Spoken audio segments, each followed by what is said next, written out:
Common Indian voice. आज बहुत दिनों के बाद हम लोग फिर सुरेंद्र टपोरिया जी से बातचीत करेंगे। किस बारे में बातचीत करेंगे? वो हमको आज पहली पार्लियामेंट कैसा चला, इंडियन डेमोक्रेसी कैसे शुरू हुई, उसके बारे में बताएंगे। एंड वेलकम सुरेंद्र जी। कैसे हैं आप? बहुत ठीक हूँ, थैंक यू दीदी। पूजा ठीक से कटी, आपने अच्छा टूर कर लिया था। बहुत बहुत दिनों के बाद हम लोगों ने फिर से प्रोग्राम किया है एंड दादा बहुत कुछ सीखना है आपसे। और हाउ यू नी? पहली बार हाउ यू नी नाउ? जी जी हाउ यू नी? चोट लग गई थी वो? बेटा मेडिकेशन चल रही है। चल रही है ना? टेक केयर दीदी। हाँ हाँ। हाँ, ठीक है। दादा एक बात मुझे बताइए, ब्रिटिशर्स जाने के बाद जब पार्लियामेंट फॉर्म हुआ तो पार्लियामेंट्री सिस्टम शुरू में क्या क्या मतलब कोई हिकअप्स आया, कोई लोगों को परेशानी हुई? How was it? How did the transition take place? जी ऐसा जी बहुत लोगों की धारणा है कि पहला सेशन जैसे 52 में तो पहला इलेक्शन हुआ और पार्लियामेंट बैठ गई थी, इंडिपेंडेंस के साथ ही बैठना शुरू हो गए थे जब इंटरिम गवर्नमेंट बनी थी। तो 52 इलेक्शन को स्टार्टिंग पॉइंट मान के चलते हैं कि इलेक्टेड मेंबर्स आए तब। तो कई लोग सोचते हैं कि नए होंगे, लोगों को पता नहीं होगा, but that is a wrong concept. 1935 act of India के बाद जो नया कॉन्स्टिट्यूशन बना था ब्रिटिश टाइम में, उसके बाद प्रोविंशियल गवर्नमेंट्स बनी थी। इलेक्शन हुआ था और एक जगह छोड़ के बाकी सब जगह कांग्रेसी गवर्नमेंट्स बनी थी। तो उन लोगों को गवर्नमेंट चलाने का और असेंबलीज वगैरह रन करने का अनुभव था। ये जरूर है कि सेंट्रल असेंबली पार्लियामेंट में वही नॉमिनेटेड मेंबर्स होते थे और गवर्नर जनरल या वाइसरॉय जो भी था उनके पावर्स बहुत ज्यादा थे। तो एक रकम से वो कंडक्टेड हाउस होता था सेंट्रल का, लेकिन असेंबलीज वर मोर और less free with one right है कि गवर्नर जब चाहे किसी रेजोल्यूशन को रोक सकता था, लेकिन अदरवाइज काफी फ्रीली लोग काम करते थे। तो इस सिलेक्शन के बाद जब लोग आए तो ऐसी नहीं थे कि वो नए थे या अनजान थे, काफी तो अच्छे धाकड़ आए थे जिनको पहले से बहुत अनुभव था और अच्छी चली पार्लियामेंट। बड़े बड़े नाम थे, जवाहरलाल नेहरू, सरदार पटेल। लेकिन कांग्रेस देखे तो कांग्रेस लाइन तो एक लाइन ऑफ हीरोज, और ऑपोजिशन में भी देखें तो बड़े अच्छे अच्छे थे। उड़ीसा के थे, असम के थे, बंगाल में डॉक्टर श्यामा प्रसाद मुखर्जी भी थे, और बीजेपी के मान जनसंघ के उस वक्त के दो ही मेंबर थे, एक डॉक्टर श्यामा प्रसाद मुखर्जी और एक लेडी थी कोई साउथ से, हैदराबाद से, या जो आज आंध्र रीजन है उस रीजन से, मैं नाम भूल रहा हूँ। वो दो ही मेंबर थे। कांग्रेस की मेजोरिटी थी। हाउस 489 मेंबर्स का था शायद, अच्छा। जिसमें थ्री अब से छोटा था, और 380 के आसपास कांग्रेस की संख्या थी। Largest opposition group was of independents, you'll be surprised to know. And as a party, the largest party was CPI. Okay. उस वक्त इंडिपेंडेंट 31 या 32 थे और सीपीआई के अबाउट 21 थे। तो वो थे। उसके बाद एक सोशलिस्ट पार्टी हुआ करती थी उस वक्त। अभी सोशलिस्ट पार्टी अपने कहें तो सोशलिस्ट पार्टी ने बहुत रूप बदले हैं। सोशलिस्ट पार्टी फिर कृषक मजदूर प्रजा मंडल कृपलानी जी ने बनाया था, फिर उसके बाद पीएसपी बनी, एसपी बनी, एसएसपी बनी, जिसे मधुलिमिये थे पीएसपी में, और सुरेंद्रनाथ द्विवेदी थे। तो काफी अच्छे लोग थे। मधुलिमिये थे उसमें, एसएसपी में राम मनोहर लोहिया थे, वो बदली। उसके बाद जब फिर टूटी तो यूपी की एसपी समाजवादी पार्टी बनी, लालू की आरजेडी बनी। तो उसके अवतार बदलते गए, लेकिन उस वक्त काफी संख्या में वो लोग भी आते थे even Congress had a socialist group. Congress के 15-20 मेंबर ऐसे थे, led by Chandrashekhar and people like him, जो अपने को सोशलिस्ट ग्रुप ऑफ कांग्रेस बोलते थे और अलग ही ग्रुप माना जाता था. तो एक प्रेशर ग्रुप गवर्नमेंट के ऊपर होता था विद इन द पार्टी. ये पोजीशन थी. अब पूछिए आप. एक चीज, सेकंड क्वेश्चन मेरा ये है कि उस टाइम में इलेक्शन के प्रोसेस में और आज के इलेक्शन के जो कैंपेनिंग होता है उसमें बेसिक डिफरेंस आपको क्या दिखता है? पहले तो वोटिंग के प्रोसेस को देख लें. आज एक ही बैलेट बॉक्स होता है जिसमें अब तो ईवीएम से करते हैं, लेकिन ईवीएम के पहले के पेपर में भी जामे तो एक बैलेट पेपर मिलता था अपने को, उसमें अपने टिक मार्क करके डाल देते थे. उस वक्त जितने कैंडिडेट होते थे उस सीट पे उतने बॉक्सेस रखे जाते थे अलग अलग सिंबल के. माने आपको ये कांग्रेस को वोट देना है तो आपको जो बैलेट पेपर मिला उसको आप खाली फोल्ड करके कांग्रेस के डब्बे में डाल दीजिए, किसी और को देना उसके बॉक्स में डाल दीजिए. तो कई बार तो ऐसी 2-4 सिचुएशन हुई थी जिन सीटों में 40-45 कैंडिडेट हो गए थे and there was no place to keep the boxes. But that was a funny thing. मैं रास्ते में बॉक्स पलटने वलटने प्रॉब्लम होती थी. और एक दीदी मेरे ख्याल से सबसे पहली क्या बोले इलेक्शन रिजल्ट्स की स्टीलिंग शुरू हुई तो उस प्रोसेस से शुरू हुई, क्योंकि बैलेट पेपर पे तो आपका कोई साइन नहीं था. जो आपको मिला आपने खाली फोल्ड करके अपने कैंडिडेट के डब्बे में डाल दिया. वो निकाल के टेबल पे गिने जाते थे, उनकी अलग अलग हीप्स बन जाती थी. और कुछ केसेस हुए, माने at least 2 cases in Rajasthan of which I am very sure, कि वहां जब रिजल्ट कुछ फेवरेट कांग्रेस के फेवरेट कैंडिडेट के अगेंस्ट जाता लिखा तो लाइट ऑफ हो गई, बिजली चली गई और उसमें उनको पेपर्स को मिला दो. वो मिलने के बाद प्रॉब्लम होती थी. तो वोट के झांसाघांटी उस वक्त से भी शुरू हो गई थी, अभी कोई नई चीज नहीं हुई है. और उस वक्त हुई तो अपना अंदाज लगा सकते हैं कि किस पार्टी ने किया and who was at the bottom of it. और वोट देने में एक प्रॉब्लम होती थी, शहरों में नहीं, शहरों में अब होने लगी है, खासकर बंगाल वगैरह में, कि आपको घर से निकलने ही देते वोट देने के लिए. उस वक्त बिहार के गांवों में, यूपी के गांवों में आप दूर दूर जा रहे हैं चल के वोट देने के लिए, तो लीडर्स के लोग बैठ जाते थे पेड़ों पे बंदूक लेके, डराते थे कि आगे मत बढ़ो, वोट देने मत जाओ. वैसे रोका जाता था. वो तरीका भी हुआ है.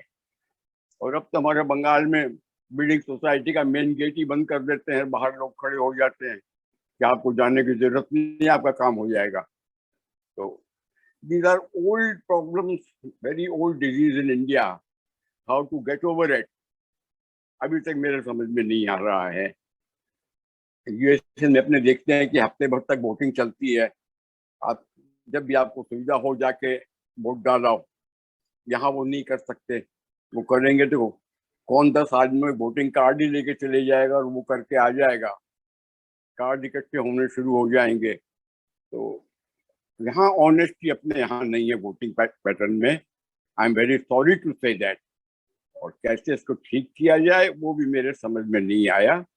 वन प्रोसेस कुड बी कि we link the voting card, voters card with Aadhaar card.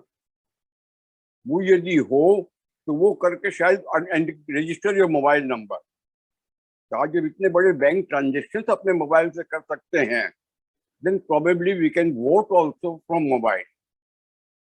That is one thing which EC should think about.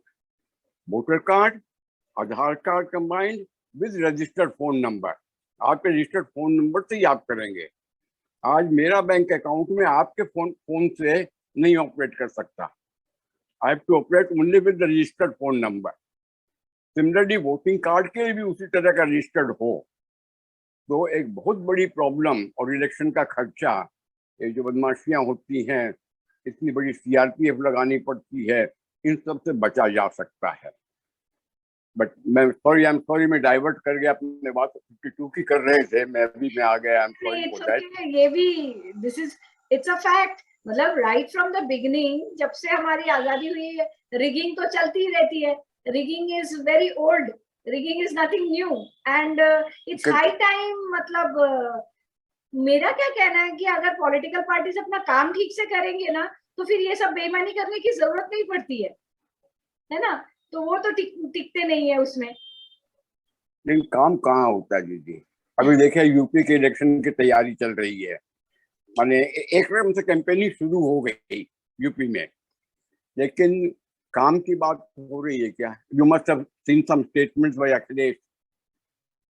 ठीक है, as a opposition party he may not want to highlight what BJP has done, but वो तो और चीजों, हमारी सरकार की तो हमने ये किया था, हमारे बनाए हुए प्रोजेक्ट्स का योगी जी फीता काट दिए, उन्होंने कर दिया।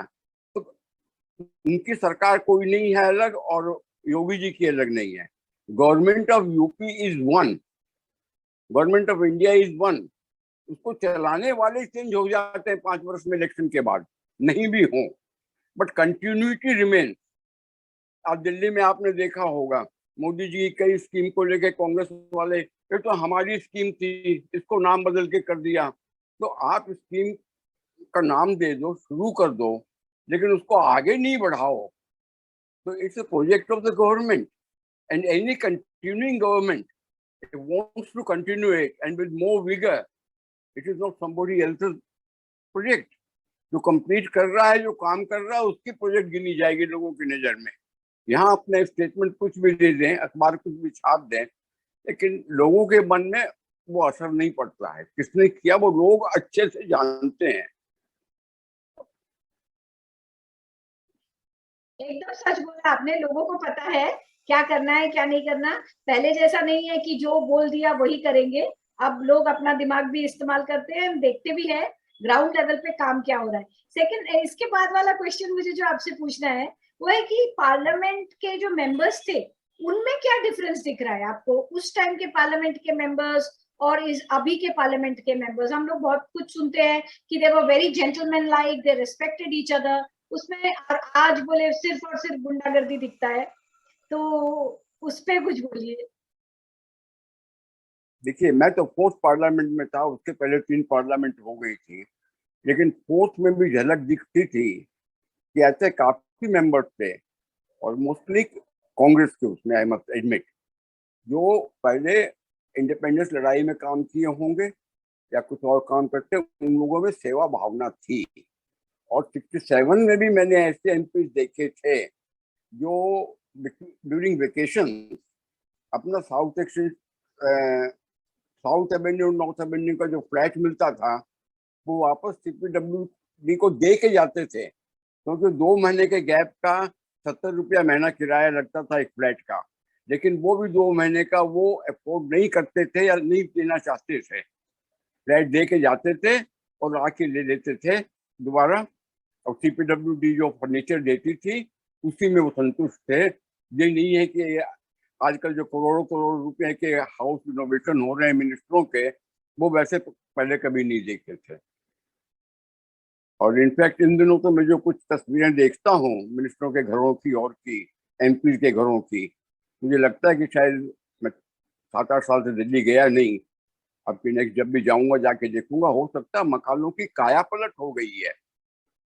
Probably I may want to see the house where I live, क्या उसका क्या हाल हो गया है।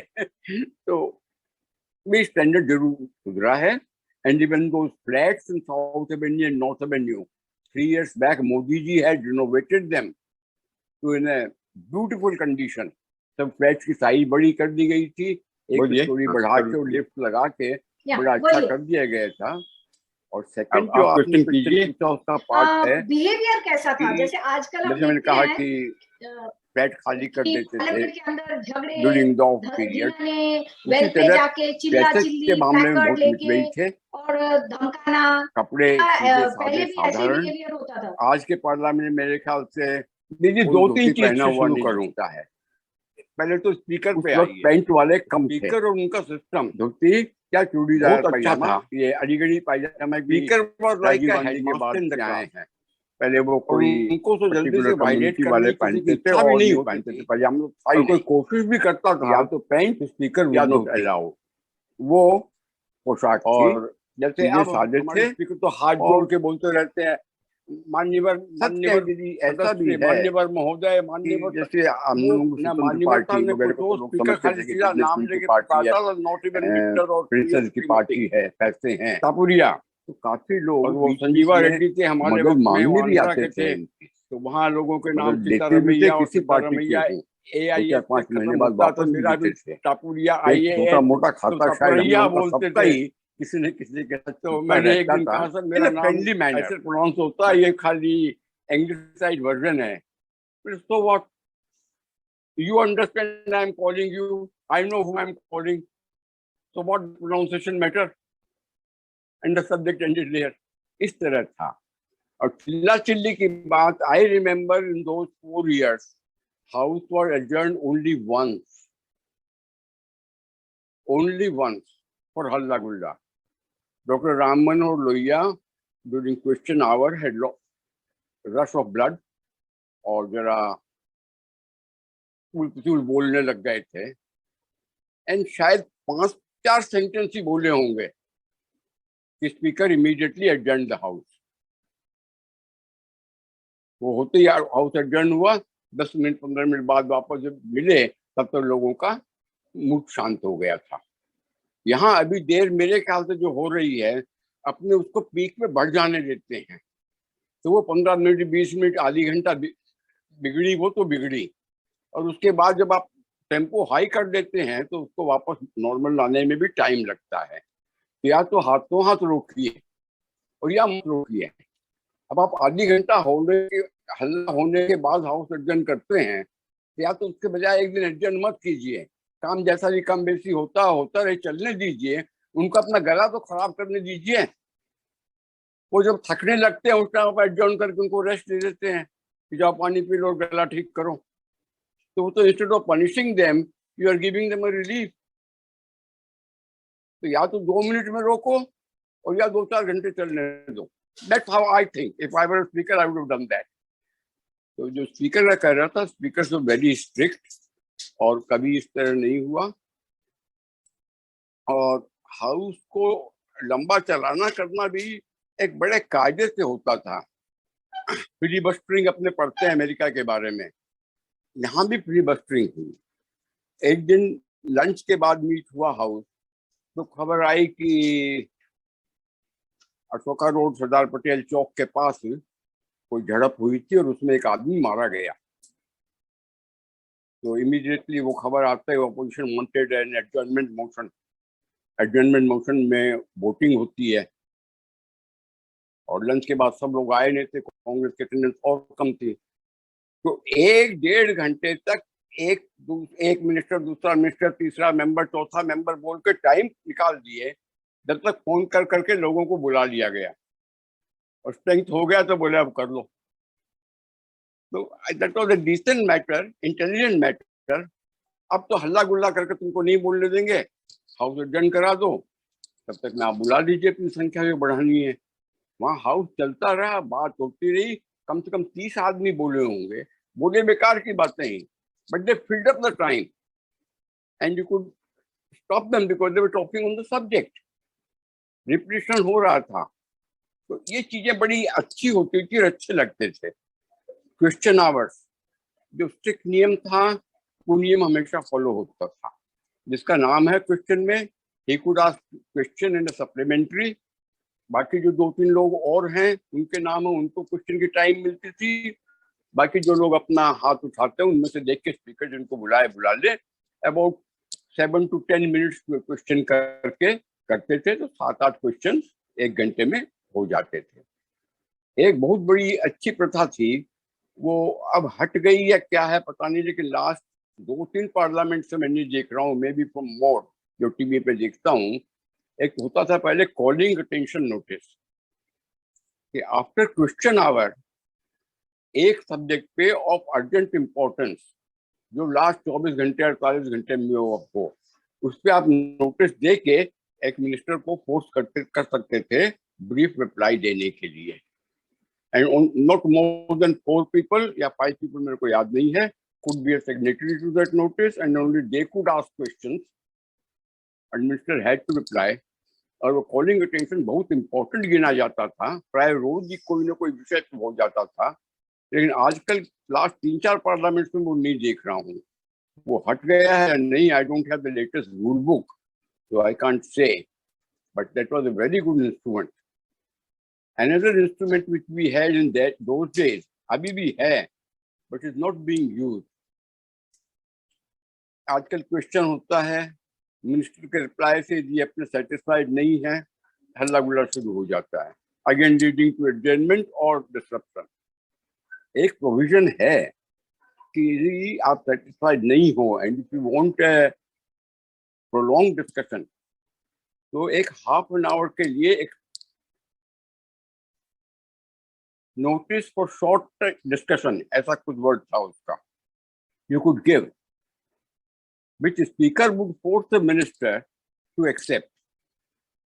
और उसके टाइम एक अलग रखी जाती थी शाम को 4 बजे के आसपास, फिर उस पर आपके क्वेश्चनों का जवाब दे और एक छोटा सा डिस्कशन आधे घंटे का हो जाता था। तो काफी पेंट अप फीलिंग्स निकल जाती थी बातचीत करके। आजकल बातचीत नहीं होती है, तो भीतर की भीतर रह जाती है गुस्सा, वो फिर निकलता हल्ले गुल्ले में। बाहर जाके कभी कोई डेमोन्स्ट्रेशन हुआ नहीं। आजकल जो हाउस के बाहर निकल के गांधी जी की स्टैचू के पास खड़े होकर कभी काला फीता लगा के, कभी नीला फीता लगा के, हम लोग के टाइम तो कभी नहीं हुआ। वॉकआउट हुए हैं, बट वॉकआउट बता दिया, लेकिन आजकल तो almost in everything there is a walkout. तो वो वॉकआउट की एक मर्यादा थी उस वक्त, तो वॉकआउट हुआ है तो क्यों।